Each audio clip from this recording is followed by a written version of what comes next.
The personal connection. The personal connection. The personal connection. The Personal Connection Podcast, the show where we explore the importance of the personal connection and how this translates into business. Discussing the topic with leading professionals to help you unlock the reach your company can have. The Personal Connection Podcast, brought to you by Emotive. One chance to interrupt, make it count. Imagery that instantly connects. So we're back after a little summer break with the Personal Connection Podcast. And today I've got a very good friend of mine, the social media superhero, Cheryl Turner from Seo Business Solutions on the podcast. Now, I wanted to bring Cheryl on because, one, I believe completely in what she does with her communications, but I love the approach that she brings to what she does for her clients. It's all about making a real connection, a personal connection. And of course, that's everything that I'm about. So Cheryl, welcome to the podcast. Let's see where the hell this conversation is going to lead us and what nuggets and gems we can leave the listener with. Okay, good morning. Nice to be asked to take part. Thank you. Thank you very much, mate. So tell everyone briefly what it is that you do over at Seo Towers. Seo Towers, I look after social media for busy business owners, also do a bit of copywriting. A lot of business owners think that having a social media presence is ticking the box and doing social media. But there's a lot of little tips, tricks, hacks that can make sure that you're doing it effectively. And that's the key word, effectively. I do get very riled if I look on someone's Facebook page. I meet them at a networking event on a Zoom call and I head over to their Facebook or their Twitter account and the last message is Happy Christmas 2017. And it's just like, well, why are you bothering? Yeah, totally. If you're going to not do it, you're better off deleting it and not being there at all. You know, you've got to be active. You've got to be connecting with your audience. And most importantly, I think, which a lot of companies forget, you've got to just be social. That's the point. It's not about selling. It's not a platform to, wave around what you do. That's not what it's about. It's all about adding value. And for me, as a business owner, a couple of businesses, trying to bring together that narrative, I've always found quite tricky because it's nice and easy to share and showcase what you do and be like, oh, this is great, I love this and everything else. And yes, to a degree, I can go out and bring articles together and share tips and hints and the insider knowledge. But I do struggle with the other side of it, trying to make sure you constantly add value. And that's where, when we started working together, you just brought a different level to that. And especially with a brand that at the time didn't really exist. And suddenly I went from having no presence whatsoever to having a presence online that my audience started to engage with. And that's just been so valuable. Yeah, I think a lot of businesses make the mistake of concentrating on the sales element. So I would say, if you've seen the first Shrek film in Donkey, it's the kind of pick me social media route, which really is just going to turn your audience away.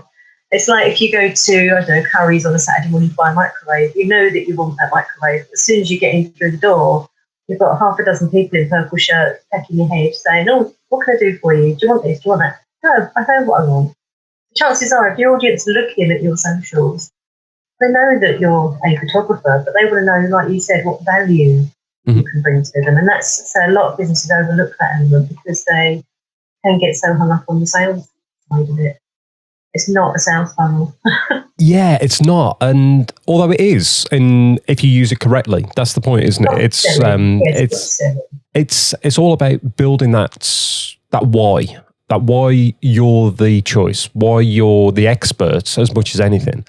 And showing that you care as well. And if that's why you've got to show up all the time. If you're not showing up consistently, then there's no point. And I found over the years that it's damn tough to find the time to do that. When you're draining in client work and edits and everything else, to actually have the time to be constantly showing up and making sure you're in the Twitter hours and all that. We'll get onto that in a bit. But if you're not there, you lose that connection. And you lose that momentum. But there's these pesky things called algorithms, which all of the social media channels use. Google use algorithms. The more present you are, the more likely you are to get visibility. So a lot of clients come to me and they say, well, I'm not getting seen, I'm putting posts out. But when you look at what they're doing, they're putting perhaps one a week out. You have to be there daily. You have to engage. Every time someone comments, go back and thank them. Just communicate, engage. You wouldn't walk into an empty room, you wouldn't walk into a full-up room, stand there and wait for people to come to you. You'd walk in and go, hi, I'm here. Yeah. What do you do? Who are you? That's the same sort of thing. You have to translate that in the physical being to an electronic, online, digital being. And that's where a lot of people struggle. Yeah, totally. And one phrase that always sticks in my mind is from another photographer, actually, Kev Mullins. And his famous thing is, remember the one key thing about social media, being social. And that's the point. You've got to care about people. It's, as you say, if you just go into a room and just wait for people to come to you, you're going to get nowhere. So instead you go in and you talk to people, find out what they do, share what they do, champion them as providers. And then even if it's not them, someone else will see that you're being a giver. And then you gain off the back of it, don't you? It's a really simple philosophy, but it's the right way I think it should be in life. Everybody knows that social media is public. Yes, your private profiles, you can lock them down, but if you've got a business page on Facebook, a Twitter account, LinkedIn profile, generally they're public. I think a lot of businesses, particularly small business owners, are quite guarded on what they share. They kind of think that if I share this, it's like, it's giving away trade secrets. It's not. It's showing your credentials. It's showing that you know what you're talking about. And, that's a really good way to become the go-to in your field. And how many photographers are there on Facebook, just in the region, just locally, to Staffordshire and the West Midlands? There's hundreds of you. But it's just making that difference that makes you approachable and knowledgeable in what you do, to give people that want to use you confidence to pick that up for you.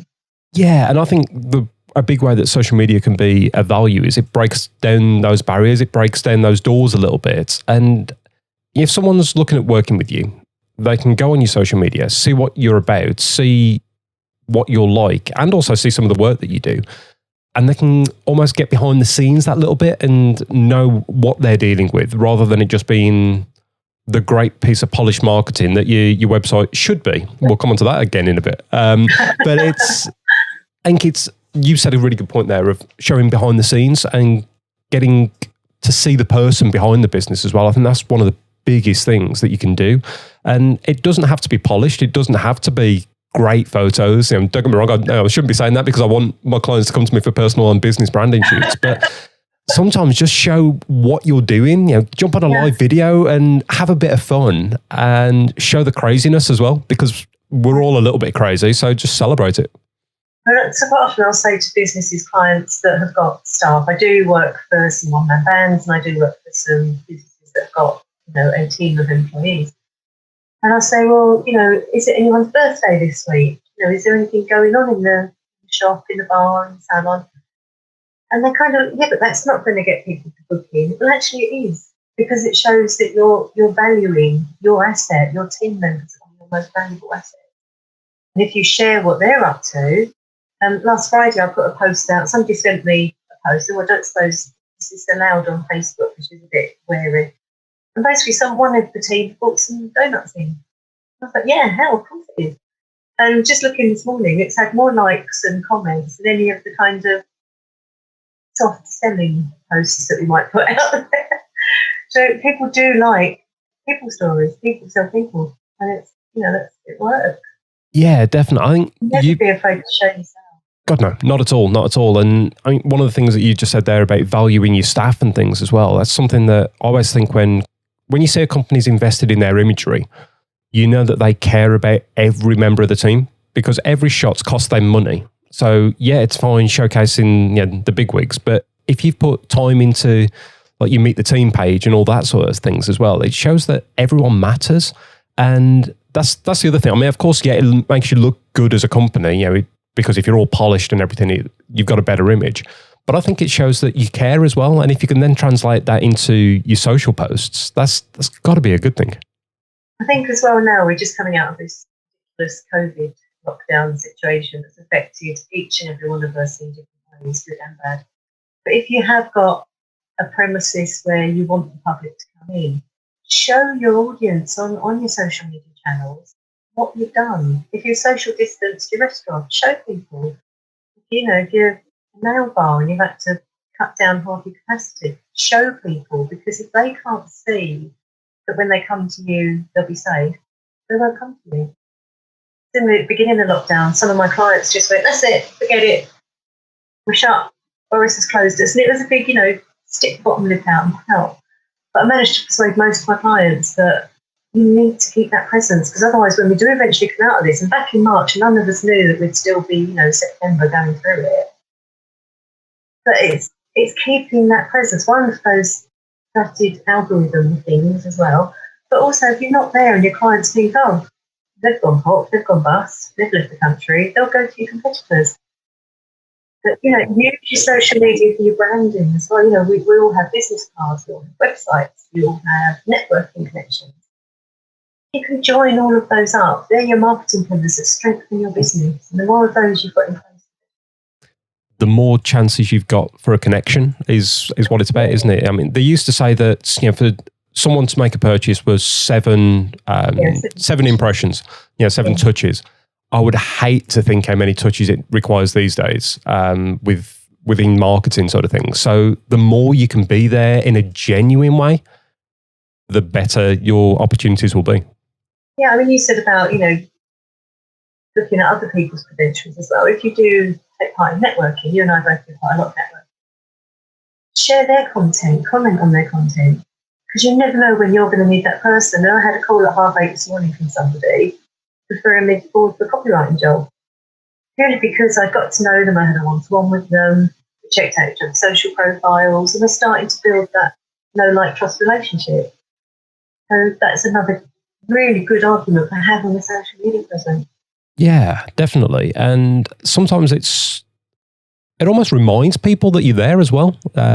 Yes, we don't see everything in feeds because we all know what the social platforms are like for hiding stuff. They're a nightmare. So you don't see everything, but if you do pop up in front of someone when they're scrolling through their Facebook or their Twitter or LinkedIn, whatever, and remind them that you exist and you engage on their stuff, then you're going to be front of mind, and you're onto a winner then. I always think of it as the Coca-Cola analogy. So you're sitting at home and you're all snuggy and you're watching telly and an advert for Coca-Cola comes on the television. You don't immediately put your boots on, get in the car and drive to the off-licence for a can of Coke. But it's there. So on a hot summer's day or, you can party or whatever and you're stocking up, the brand Coca-Cola exists. So don't get disheartened just because, I've done 4 Facebook posts this week and I've got nothing from it. That doesn't mean to say it's not going to come in the future. So it is a constant drive to keep your brand out there in front of people's attention. Yeah, and develop that connection, that underlying connection with your audience so that when they are in that buying position, you are at least in their sphere. You're on their awareness point, and then you've got a chance then of selling, which is where the rest of your content comes in, isn't it, really? Yeah, you use new socials almost to warm them up, if you like, to be quite crude and blunt about it. Yeah. But also, I think something that someone like myself can do, there are lots of means that will take on your social media management for you. We've all got different strengths and weaknesses, we've all got different opinions. But something that I personally try and do is get in the mindset of your client, because a lot of businesses will write posts that are very internal facing. So, I don't need to know what anodized steel you use to make your widgets. I need to know if your widgets are going to hold my A and my B together. That's all I need to know as your client. So it's cut the jargon, plain English, short posts. Like, oh God, there's a lovely, lovely lady come to me last year. Really nice lady. She said, I don't understand why my posts aren't getting any traction. I've got 5,000 followers on Facebook, but nothing's happening. So we met up in Leach for a coffee, put a Facebook page up on the laptop, clicked on a couple of posts, and they were literally 2,500 word posts. She posted entire blogs. I said, hang on, you called me in, A, because you're not getting traction, and B, because you said time is your enemy. If you were your customer and you clicked on that post, would you drop everything and read it? And she just looked at me and grinned and she went, it's too long, isn't it? But it took someone else to prompt her. She thought she was doing the right thing because she was putting all the information in there. But it's like, oh no, that's in its entirety, it's a blog. I just put a little teaser. I hate the phrase, clickbait. I hate that phrase, but it is what it is. Just put a couple of little teaser sentences out there and then get people back to your website, because that's another good drive with social media, is getting people back to your website.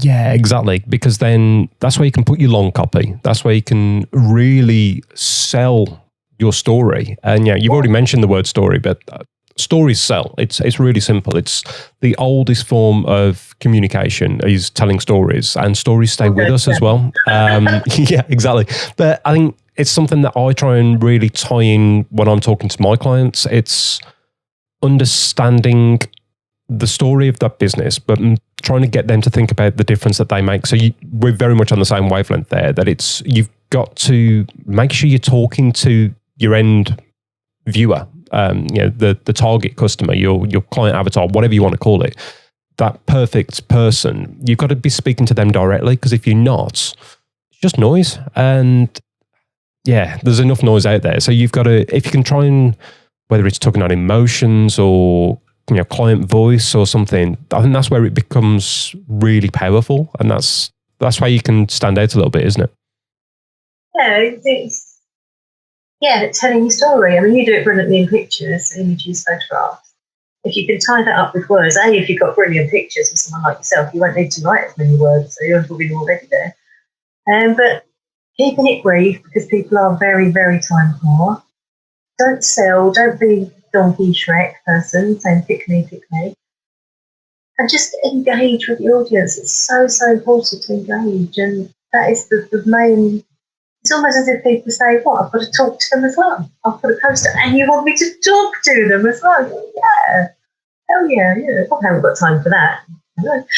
Well, yeah, no, but that's the point, isn't it, sometimes, where there's so many different pressures that we're all under. And I was talking about the whole storytelling and how you can use it in a powerful way with a previous guest on the Personal Connection podcast, Adam Butler from 119 Society, the other day.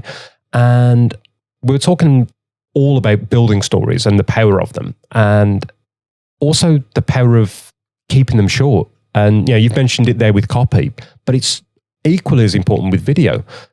People aren't going to sit there and watch a 15-minute video or even a 6-minute video unless they're invested in you. You've probably got 20 seconds to get someone's attention, if that. And if what you're showing in that time connects to them, they'll likely stay, or they'll think about it and they'll come back at another point. But if you just put this massive piece out there, nobody cares. And you've got to be really, really careful about that. It's also depending what platforms you want to use. And it's no good making a really nice 3.5-minute video if you want to use Instagram, because you can't upload anything over 59 seconds to Instagram. So so many people say, well, why can't I do this? Why can't I do that? Well, you have to abide by the rules. Mm-hmm. Also, look at what platforms you're using. One of the key things when I meet new people for the first time, I say, what do you do, Cheryl? The first word without failure or exception out of their mouth is Facebook. Well, not necessarily. There are other platforms out there. You mentioned Twitter earlier on. I'm a real big advocate. I absolutely love Twitter to mean that. It's a good way to get to decision makers. It's a good way to win little kind of PR exercise prizes. I know with you, we won the Ep11 SBS Award, which resulted in an absolutely amazing day out in Birmingham. Oh, good, yeah.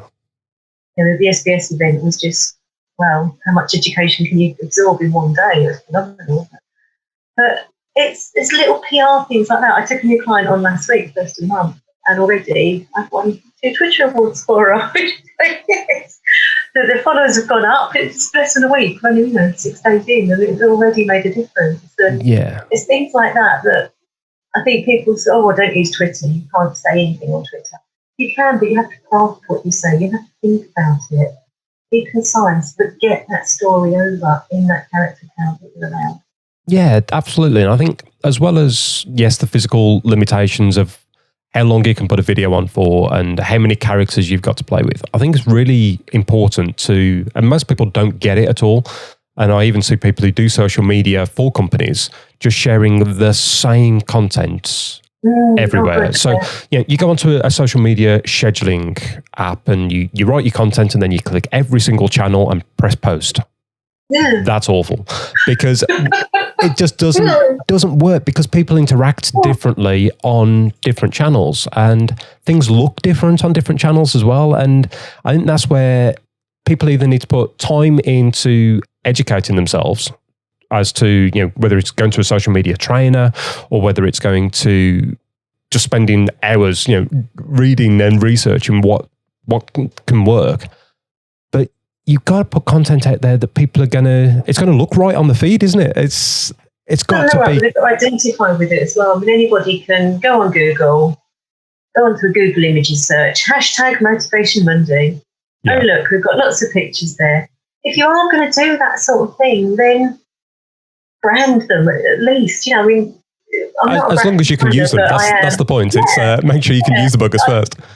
I wouldn't call myself a graphic designer by any, shake of the imagination, but I am absolutely addicted to Canva because it allows me to upload all of my clients' logos. I've got their colour palettes, their official branding, colour schemes and fonts and everything else.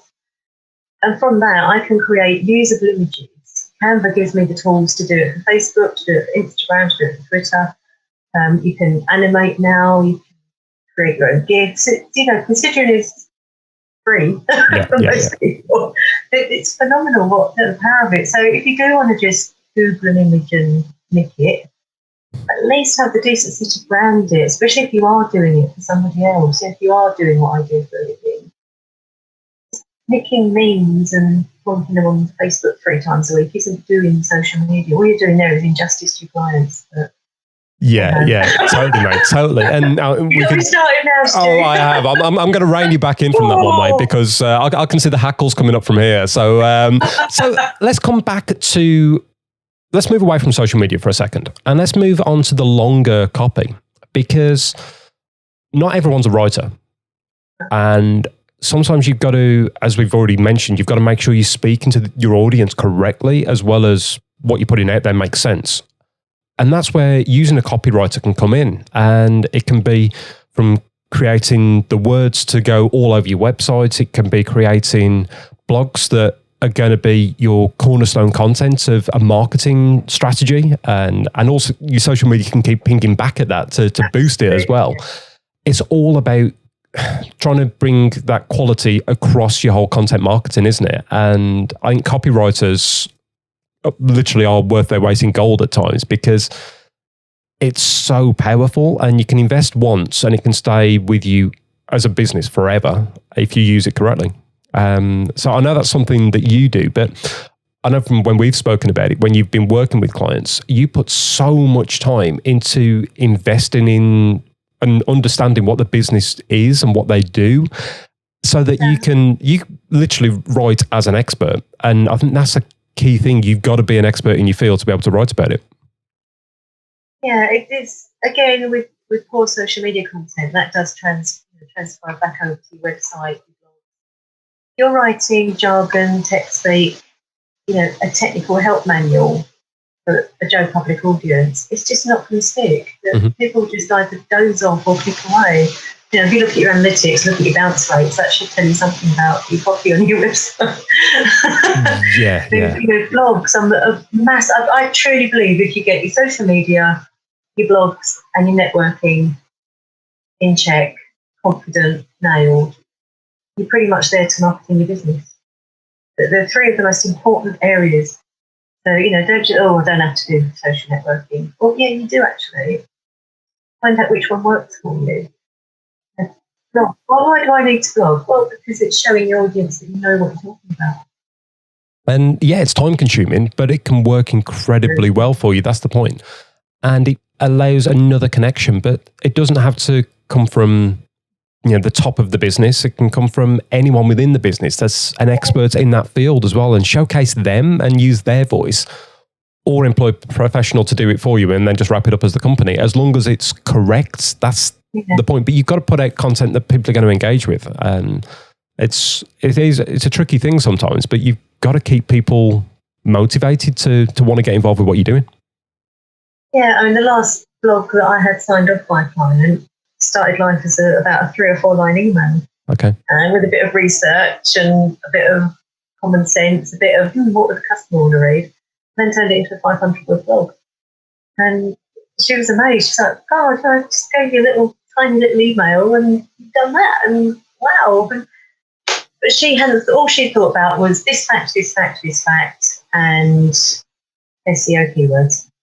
Okay. So again, a good copywriter can build in your SEO terminology. You know, what are people searching for when they're looking for your business? So with you, we could put, you know, super duper Fujifilm Olympus blah blah camera, but no, we just put wedding photographer because that's what people Google. They don't care what kit you use. All they care is that you're photograph weddings.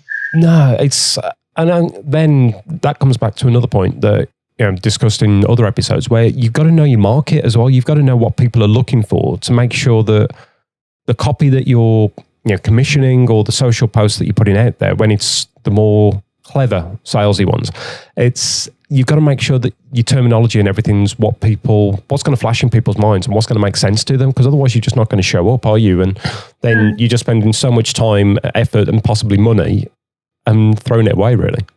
And what's trending as well, a lot of businesses say just looking inside themselves, don't look at the bigger picture as to seasonality. I mean, I know with your feeds, we say to people with your images, try and keep it seasonal. You might have a lovely set of photographs done in a park, but you're not going to post pictures of you sitting in front of a beautiful bed of roses in the middle of December. So keep it seasonal, keep your content seasonal as well as your images. What's happening in the big wider world? Are there any awareness days going on that your business can help you do? Whether on a serious front, you may have a charity that you champion through your business. So has that charity got an awareness day that matches into it? There's so many little tips, tricks that people just overlook because all they're concerned about is click here, buy this, download this, do this, book now. No, that's just...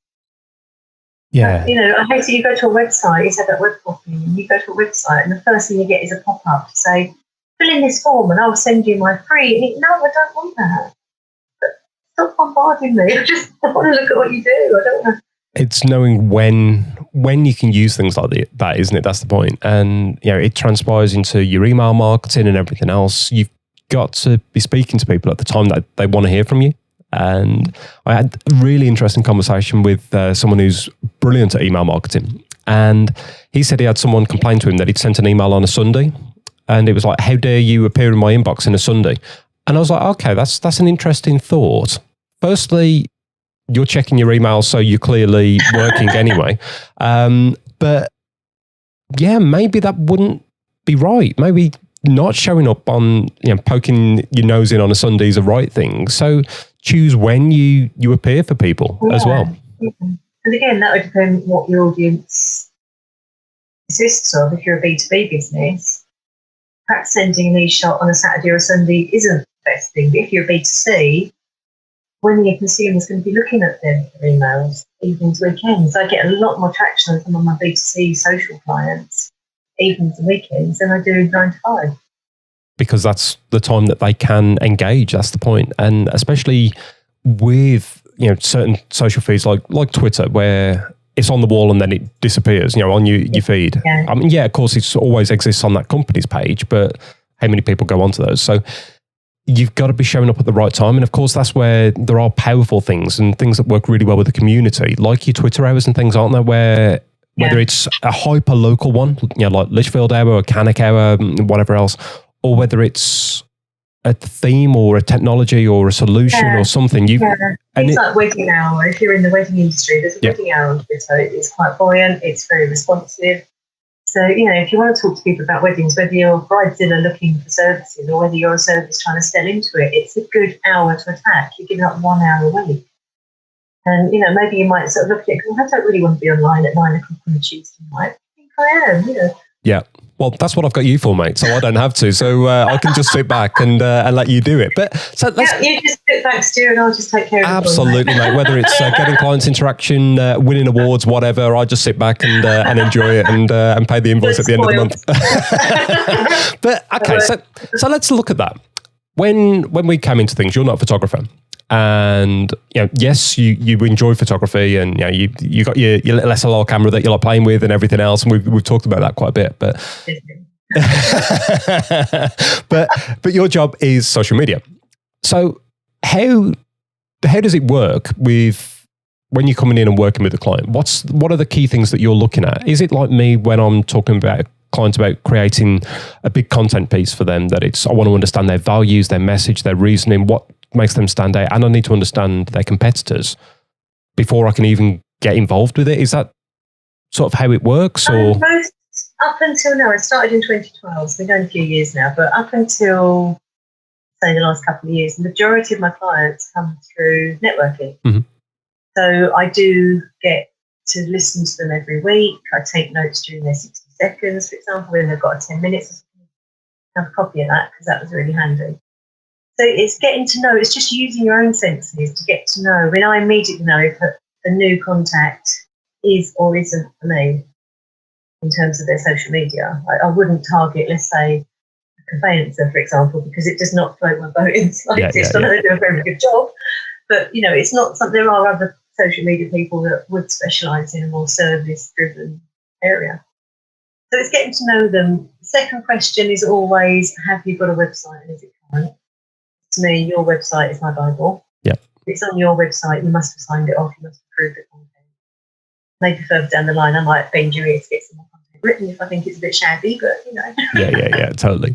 But yeah, it's getting to know the client, getting to know the person as well, particularly with smaller businesses. It's easy for larger businesses, for the directors to get swallowed up. There's maybe products involved, teams of people, departments. But in the smaller solo business owners, which I tend to deal more with, you really have to get to know them. So we'll have a few one-to-ones like this in the current climate, or meet up in the real world, in the non-COVID world, and just get to know them. But it's not necessarily about getting to know their product, it's about getting to know them. Yeah. That's really important. It's saying, well, if you don't mind, can we become Facebook friends, for example, or have we got a private Twitter account that we can engage on? Just so I can get to know your voice. But luckily, most of my clients, I do know them before they come to me for social media. Which definitely helps with understanding their voice, especially. I remember when I was looking at having to hand over my social media, not having to, but wanting to hand over my social media, or a lot of it, it was so important to me to know that my voice was still going to be there, because I want people to not realise that something's posted. It could be by me, it could be by you. It doesn't matter, and that's the point. And I know you've had people come to you say, really didn't realise it was you. Yeah, absolutely. Absolutely. And that's the biggest testimony that somebody like me can have. It's like, wow, thank you. Yeah, totally. And even when Beck, my wife, has turned around and said, "Oh, that was a really cool post," and I didn't do it. But I'll take the credit for it. That's fine. But it's seal of approval. Yeah, absolutely, mate. But it's if you can get that over and you can really get that business, I think that's where a smaller company can really help. Because yes, you can go to a massive corporation that does social media and they'll be dialing into algorithms and throwing science and numbers and everything else at it. But are they going to get you as a company? Are they going to get your message? Are they going to show up as you? Because that's what you need them to do. And I don't know. Where for me, working with you on a one-on-one basis, I know you get me, and that's been a big thing for me. But of course, I'm going to talk to you more than I talk to my mother. So love it, mate. Love it. But that's, of course, it's horses for courses, isn't it? And every service has got a price attached to it and everything else. So sometimes for companies, they either can't finance that every single month, or they want to take control of it themselves. And that's where proper training can really come in, isn't it? And I know that's something that you can offer as well. So I guess it could be either from going in and helping someone set up their LinkedIn profile so they know what they're actually doing with it to be attractive to future employers or their clients, or whether it's actually going in and be like, right, okay, you need to do X, Y, and Z for this social media feed. And example, I guess that's what you can do. People kind of think that they're doing the right thing. So I get called in to somebody on one-to-one and they'll say, well, I boosted some Facebook posts and they look so like, yes. And I just sit there and go, oh no. Yeah, you've just seen those money burning in the corner sort of thing, because that's all it's doing. Yeah, you can't afford my services, but you're happy to just throw it away on a boost. Okay, whatever. But also, people will use these sort of aggregator sites. You know, you write a blog, you click a button, and it goes to everywhere. Treat each site, so we can always hammer home in one-to-one coaching sessions. Treat each site with its own merit. Even as far as images are concerned, I mentioned Canva earlier on. Different image size templates. So, you know, you could put a picture on Twitter that was designed for Facebook and end up cutting off someone's video, which looks really crap in the feed. Yeah. But it's treating the copy the same. You can tell on Facebook a mile away when people are ghosting you.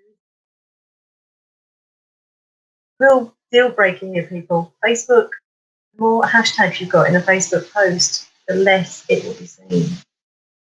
So don't think that cramming your hashtags in your Facebook posts is doing you justice, because it's not. It's just losing your viewers. Algorithms hate it. Be on the guard that Facebook and Instagram are owned by the same company, so it's easy. It's a quick fix if you are short of time, but just respect that they are their own feeds in their own right. And it's little things like that we cover in the one-to-one coaching session. Definitely. And I think as well, it's understanding, you do need to have an understanding of the science behind how each platform's behaving as well, haven't you? So, you know, and keeping on top of it, things change so damn quickly in the web world. I mean, we all hear about, Google changing their goalposts every year, but social media are doing it almost on a daily basis, as we know when we try and post something and then suddenly it's moved and gone, and then log onto Facebook last week and it's all completely changed. Like, what the hell's going on with it? Yeah. It's what we call changes in the name of improvement. Yeah. Like, yeah. Okay. Yeah. But I'll let you have that one. But whatever. But it's. I didn't say I thought they were improvement. It's what Facebook. But yeah. But, I just. Yeah. And one of the biggest things I like at the moment is only just come into play. And I'm not quite sure if it's available on all Twitter feeds, but you can now schedule tweets direct from your Twitter timeline. Cool. So one of the issues with Hootsuite is uploading video, and I know that you use video and you video to my clients as well. Up until very recently, I've not been able to use it through Hootsuite because there's a 3 megabyte limit on what you can upload on Hootsuite. Yesterday, I uploaded something direct to Twitter to schedule, which was 23 meg, and it didn't bat an eyelid. Oh, very uploaded nice. it, scheduled it, yeah. So there's little things like that, and it is. I've been going since 2012, and pretty much every day is a school day.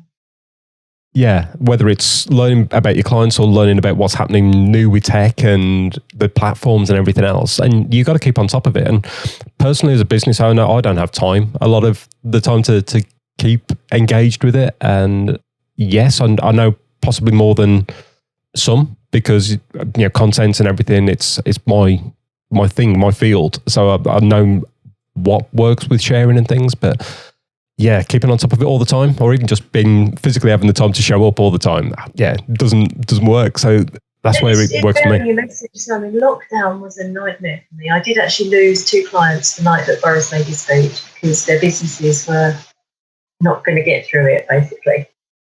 I had 3 clients, long-standing, sort of talking 2013, 2014, came on board with me, and they were just like, well, we don't know what we're going to do. They had to close because the nature of their business is working in the public. And I said, well, yeah, you've got to close, but you've also, while you're thinking what your options are, let's keep your feeds going. Mm-hmm. So we did come to an arrangement on the financial side of it, which was, we helped each other out there. But even though they were shut for, March through to July, August time, every single day they had a social media presence. And now that they're reopened, they've still got clients. It's like we said earlier on, you have to maintain that presence. Yes, it was a brain drain thinking of what to say. You can't invite people to book a table when the restaurant's closed. It's a bit of a no-brainer. But you have to say something. And that for me was a real challenge. I was getting really sort of angsty about all these people on Facebook moping around. Oh, I'm so bored. I would have loved to have been bored during lockdown. I have never worked harder in my bloody life. But that's where the gold was, because I mean, I know so many people in the one side of my business, the wedding industry, have just been absolute and still are completely decimated by what's happened. But if you show up and you are decimated and down and everything, then you don't give any energy away. And you're an energy sponge or an energy drain. You're taking that away. Yeah. Where instead, if you're showing up with some positivity, showing up and getting excited and be like, yeah, that's all right, this will all come back around and we'll have a great year next year, can't wait for it. And just try and keep that sort of communication going, then people can still engage with you. And when you've got the wedding feed on your socials, it's so supportive of each other. Mm-hmm. In theory, you could all be rivals and be tearing each other's hair out and scratching each other's faces for the business, but you're not. There's enough of us that are sensible enough to know that we're a community, and you're all in the same boat, so you're supportive. You're not, competitive, which is really brilliant. Yeah, and that itself will get you business. Absolutely, mate. That's the point. I will always happily champion someone. And I guess, and even if I'm dealing with the clients, if they're not the right fit, I will always point them somewhere else as well. It's for me, customer service and getting it right matters more than the bottom line. Don't get me wrong. Got a mortgage to pay, got holidays to pay for. When we can eventually have them again. But you've got to. Pay it forward, look after people and the world will look after you as well. And I guess for you, as you've already said, not every client's going to be a perfect fit, because if you can't get excited about what they do, you're probably not going to give them the right service. And that's where having different people. Networking, I do know other social media people that relish the thought of, tweeting about electronics factories in the Black Country. Have this one. Yeah, totally. It's knowing your limitations, as you've said. You're not a graphic designer, but you can help. And it's knowing where you can offer value and where you're better off using your network and helping them as well to better serve your clients. And that, for me, almost it just keeps coming full circle. Then, doesn't it? If we all specialize a little bit more on what we're good at and what we enjoy, then we provide a better service. I mean, ultimately, as we've found working together, if you can outsource your social media management just to let you get on with doing whatever you do, brilliant. Usually the first point of starting, if people can't quite afford that or can't quite get their heads around it, very, very simple, a brainstorm. Mm-hmm. And that's where I will look at your content with you on a Zoom call or in Costa Coffee or whatever in the real world and look at what you've been putting out. Some people just dry up. Well, I've sent a link to this blog twice now. What else can I do? We can keep doing it. Just use different parts of the copy. Yeah. And you've got a whole website of content. You've got, people don't know things like Google Alerts, for example. So we'll look at setting that up to give them some content points. And it's not necessarily leading back to an article. It's picking the bones out of the article and recrafting it to your own voice. So, just a social media brainstorm could make all the difference to what you're putting out and what responses you're getting from the audience. Love that. That's a really cool service. So it doesn't have to be full on technical training. It can literally just be right, let's chew the fat. I don't do technical. That's all day, but I'm a Luddite, you know that. Mate, totally. But at least you understand voice and you understand content, and that's what you're there for. So I always love writing. I mean, from a very, very young age, I said one day I'm going to write a book. I still am. I've got God knows how many ideas pinging around my head, but I don't know what it's going to be yet. It's just dying to come out. I wanted to be a music journalist originally, and God help the world if that had happened. Totally, mate. I mean, wow, yeah. But it's once you find where your little niche, that's where the magic happens, isn't it? And that's where you're happiest, and that's where you provide the best service as well. So that's what it's about. Yeah, I mean, looking at commonality, like that one of my passions is food and drink. So if you come across anyone in your networking circles that might need a bit of help and they perhaps are in that sector, I know just the person. That's what comes in building those relationships. It's not just about giving you passwords and saying, get on with it and I'll pay you whatever. It's getting to know that person. You can help them out and work well together. Top draw, mate, and that's what it's about. So we've covered so many little tips and everything for the listener as we're going through, whether it's using Canva, whether it's looking at what your Twitter hours and things can be, whether it's looking at the technicalities of what a platform wants. But I mean, is there any other key little takeaways that we could finish this little chat on? I think the most important one is, kind of wraps up with you. Don't listen to Bob down the pub. Bob down the pub. It says, you need to do this, that, and the other. He's talking out of his bottom. think where your audience are is the key one. So, your kids might be mad crazy on Instagram. They speak to all their mates on Instagram. They do everything on Instagram. If you're, let's go back to the conveyancing solicitor, what can you do on Instagram? It's different if you're a cake maker or a florist or, a makeup artist. Instagram's your best buddy. But think where your audience are. So if you have got limited energy, limited resources, just find the platform where your audience are hanging out. For most people, it might just be LinkedIn. But find out where your audience are hanging out, and you'll do that. If you know who your customers are, you should know roughly where they'll be on social media. Start on one platform. Once you've nailed that, then perhaps look to the next platform and so on and so forth to grow your presence. Totally. And that way then you're not creating stuff just for the sake of it. You're creating it with a purpose and with intent and integrity. It says, you're going to do social media, you need to be on Facebook and you need to do that Twitter thing and you need to be on Instagram because all the kids are on Instagram and what's this TikTok thing and you're on LinkedIn. And all of a sudden you're overwhelmed. You just go, whoa, walk down the path, shut up, can't cope with this. But just really, really think. And if you know your business, hopefully you'll know your audience. So where are your audience?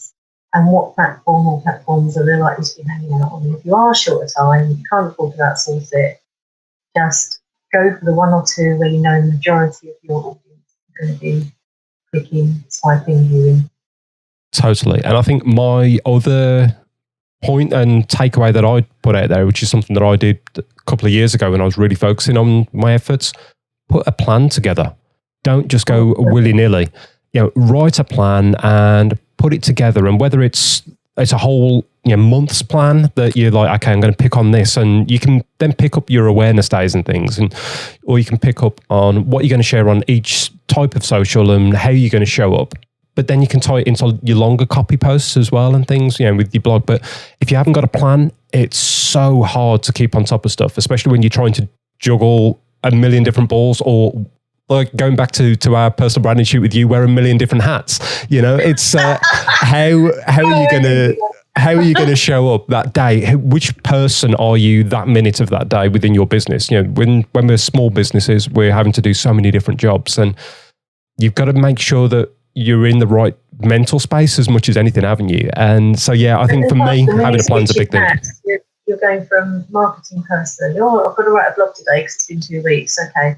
Oh God, it's the end of the month, I've got to do my invoicing. And it's when you're trying to multitask like that you will drop the ball. Yeah. And mistakes will happen and little glitches will start to creep in. So, my belief is if you don't like doing it or you haven't got the time, get rid of it.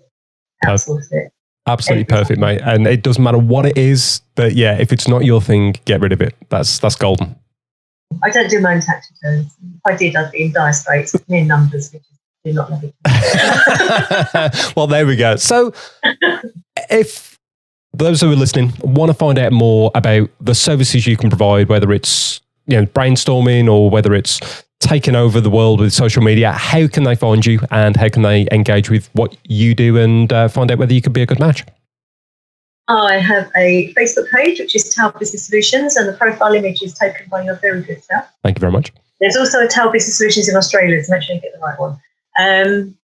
I have got a Twitter account, which is at Tao Social UK.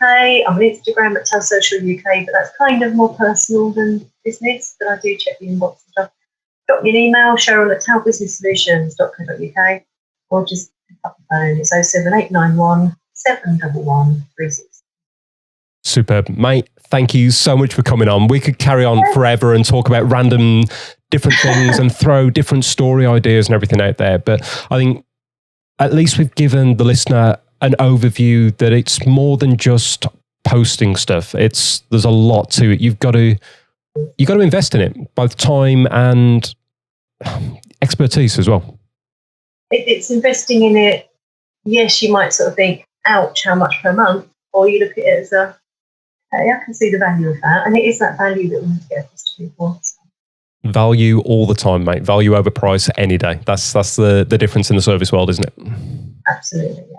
Superb, mate. Thank you so much. And look forward to seeing you soon and seeing what new awards we can win for my brands as well and all the people who I pass you on to as well. So thanks a lot, mate. Brilliant. Thanks, Stu. Thank you very much. Wow, what an episode that was. We certainly went through a fair few things, as I knew we would with Chez. She's an absolute star because she understands what she's there for within social media. And even just using the brainstorming session to get something out there, I just think that's absolutely gold. So again, if you want to find out more about how social media can really work for your business and how to employ it, or even if you want to dive in deeper and create those longer pieces, that longer copy, get in touch with Cheryl at Teo Business Solutions or Teo Social UK. I'll put all the links in the show notes. Jump on there, find out what she can do for you and your business. As we've already alluded to, I'm a very happy client, and Chez has made a big difference to my business and my communication with clients as well. And so I can wholeheartedly recommend jumping on a chat and finding out the difference that she can make to your business. And if you want to find out a little bit more about getting your message out there and how you can use different copy and different content in different ways, get in touch. We've got a whole raft of webinars and experiences that are coming up to talk about all the specialist forms of content marketing and an overview as well. So drop us a message at hello@emotiveye.co.uk and come and learn with us and find out how we can help your business. This is the Personal Connection Podcast, brought to you by Emotiveye. One chance to connect, make it count.